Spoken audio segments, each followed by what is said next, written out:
Hi నమస్తే. Welcome to మన TV.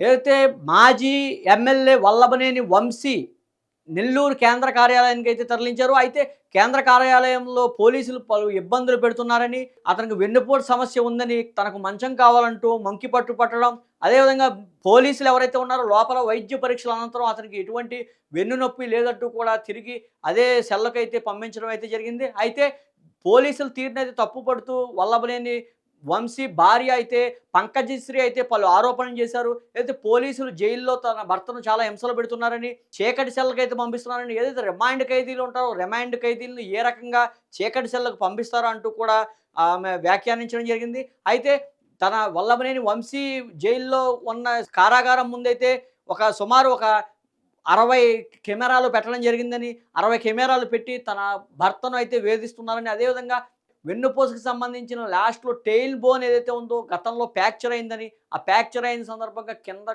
పడుకోవడం కూడా చాలా ఇబ్బంది పడుతున్నారని, అదేవిధంగా శ్వాసకోశ సమస్యలు ఉన్నాయని వల్లభనేని వంశీకి. కరోనా తర్వాత అతను బాగా వీక్ అయినట్టుగా శ్వాసకోశ సమస్యలతో ఊపిరి కూడా ఆడని పరిస్థితి అయితే ఏర్పడుతుందంటూ కూడా సతీమణి ఎవరైతే పంకజశ్రీ ఉన్నారో ఆమెన చెప్పడం జరుగుతుంది.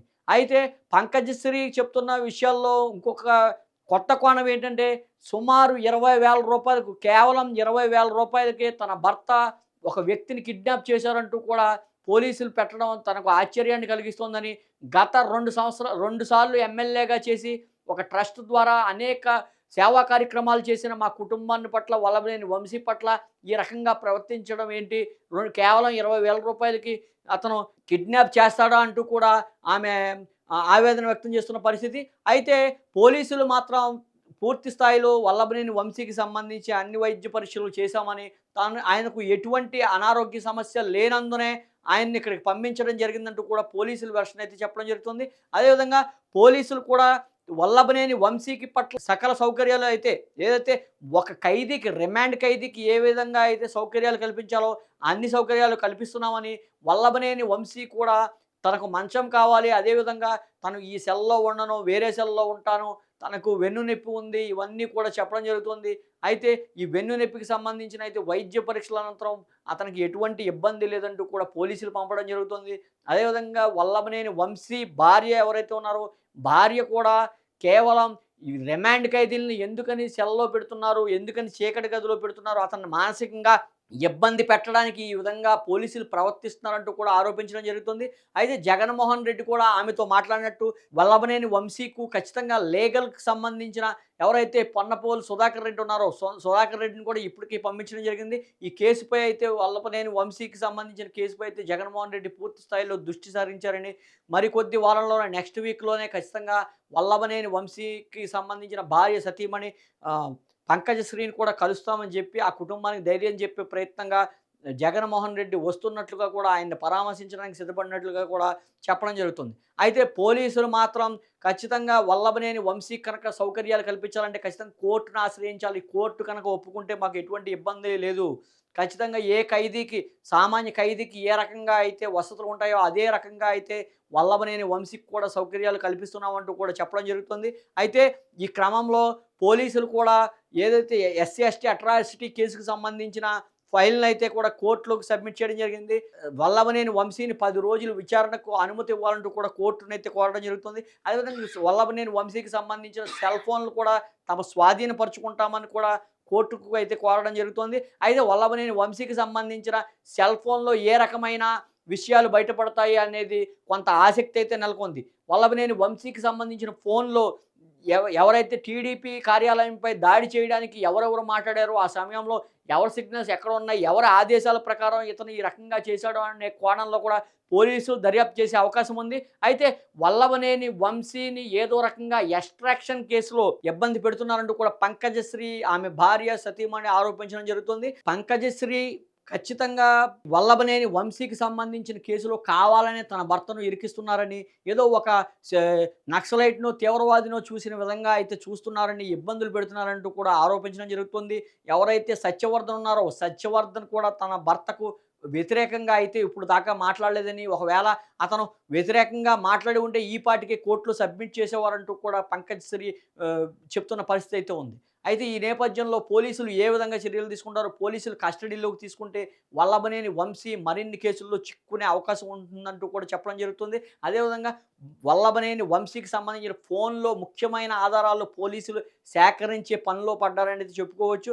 వల్లభనేని వంశీకి సంబంధించిన ఫోన్‌ను ఇప్పుడే స్వాధీనపరుచుకుంటామంటూ కూడా చెప్పడం జరుగుతోంది. ఆ స్వాధీనపరుచుకుంటే ఎవరెవరి పేర్లు బయటకొస్తాయి? ప్రముఖ రాజకీయ నేతలు ఎవరైనా ఉంటారా? టీడీపీ కార్యాలయం ధ్వంసానికి కారణమైన ముఖ్య నేతలు ఎవరైనా హస్తం ఉందా? ఇవన్నీ కూడా విచారణలో తేలనున్నారు. అయితే ఈ విచారణకు సంబంధించి అయితే కొంత కోర్టు అనుమతులైతే అవసరం ఉంది.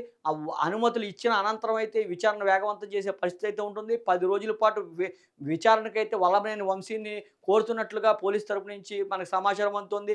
10 రోజుల్లో కూడా పూర్తి స్థాయిలో నిజాలన్నీ బట్టబయలు అయ్యే అవకాశం ఉంది. వల్లభనేని వంశీ ఈ 88 మందితో వెళ్లి టీడీపీ కార్యాలయాన్ని ధ్వంసం చేశారా? ధ్వంసం వెనకాల వల్లభనేని వంశీ మాత్రమే ఉన్నారా? లేదంటే ఇతరితర నాయకులు ఎవరైనా ఆ ఎనకాల నడిపిస్తున్నారా? అంటూ కూడా ఆ కోణంలో కూడా దర్యాప్తు చేసే అవకాశం ఉంది. ముఖ్యంగా ఎస్సీ, ఎస్టీ అట్రాసిటీ కేసులో ఎవరైతే సాక్షిగా ఉన్న ఈ టీడీపీ కార్యాలయాన్ని ధ్వంసం చేసే కేసులో సాక్షిగా ఎవరైతే సత్యవర్ధన్ ఉన్నారో, సత్యవర్ధన్ కిడ్నాప్ కేసు కూడా ఇప్పుడు వల్లభనేని వంశీ పెక్కు చుట్టుకున్నదని చెప్పాలి.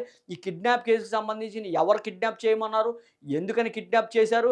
సత్యవర్ధన్ కిడ్నాప్ చేసి సాక్ష్యాలు ఎందుకు మార్చాల్సొచ్చింది? సత్యవర్ధన్‌ని ఏ రకంగా కిడ్నాప్ చేశారు? ఎక్కడి నుంచి తీసుకువెళ్లారు? ఎక్కడ పెట్టారు?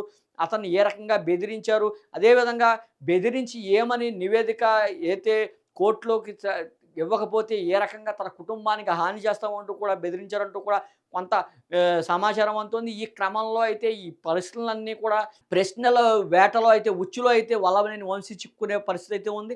10 రోజులు విచారణలో ఏ నిజాలు బట్టబయలవుతాయి? వల్లభనేని వంశీ వెనకాల ఇతరితర నాయకులు ఎవరైనా ఉన్నారా? ఇవన్నీ కూడా తెలియాలంటే మరి కొద్ది రోజులైతే వెయిట్ చేయాలి. వల్లభనేని వంశీ భార్య అయితే పంకజశ్రీ అయితే తీవ్ర ఆరోపణలు చేయడం జరిగింది. తన భర్త అనారోగ్యంగా ఉన్న వెన్నుపూసకు సంబంధించిన లేదైతే బ్యాక్ టైల్ ఉంటుందో టైల్ అంత గతంలో సర్జరీ జరిగిందని, కనీసం కింద కూర్చోకూడదని, అటువంటిది నేల మీద పడుకోమంటున్నారని, తన భర్తకు ఎదురుగుండా సెల్‌లో బార్గెట్‌లో 60 సీసీ కెమెరాలు అమర్చి ప్రస్తుతం నిఘా నేత్రంతో అయితే చూస్తున్నారని, అదేవిధంగా వల్లభనేని వంశీకి సంబంధించిన లోపల ఏదైతే రిమాండ్ ఖైదీకి ఇవ్వాల్సిన సౌకర్యాలు కూడా పోలీసులకు కల్పించట్లేదంటూ కూడా ఆరోపణలు చేయడం జరిగింది.